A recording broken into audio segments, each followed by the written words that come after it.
আমি যদি আরেকটু ভালো খেলতে পারি ইনশাল্লাহ আমারও সুযোগ আসবে। তো শামীম, হৃদয়, শরীফুল ন্যাশনাল টিমে খেলছে, আপনি এইচপি টিমে খেলছেন, তারা কোথায় এগিয়ে গেলেন, আপনি কোথায় পিছিয়ে আছেন বর্তমানে? না দেখুন, এটা আমার মনে হয় যে এটা তারা অবশ্যই আমার থেকে ভালো করেছে দেখেই ওই জায়গায় আছে। আমি হয়তো বা ওরকম এক্সপেক্ট অনুযায়ী ভালো করতে পারিনি, তার জন্য আমি এখানে আছি। ওকে, লাস্ট কোয়েশ্চেন সিকান্দার ভাই। আকবর, তবে একটু কোশ্চেন করছে, কিন্তু আমার জানার ইচ্ছা কারণ যে জুনিয়র টিমে লিড করলেন, তারপরে এই টিমকে লিড করছেন, অনেক তো হলো।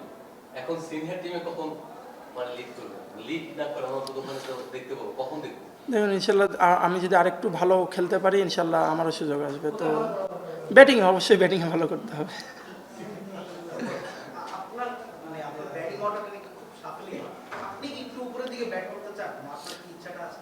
দেখুন অ্যাজ এ ব্যাটসম্যান প্রত্যেকটা প্লেয়ারই উপরে ব্যাটিং করতে চায়, বাট এগেইন আমার মনে হয় যে হোয়াইট বলে আপনি যখন খেলবেন তো হোয়াইট বলে আমার মনে হয় না যে কোনো ব্যাটসম্যানেরই ব্যাটিং অর্ডার ফিক্স থাকে। রেড বলে একটা ফিক্স থাকে, বাট ইভেন এখন ওয়ানডেতেও ওটা আমরা দেখতে পাই যে 3-4-এর পরে যারাই থাকে ওখানে অনেক সাফল হয়। তো আসলে এইভাবে করেই মডার্ন ক্রিকেট এগিয়ে যাচ্ছে। তো আমার মনে হয় যে ওটাকে আসলে এক্সকিউজ হিসেবে ধরার কোনো কিছু নেই। ওকে।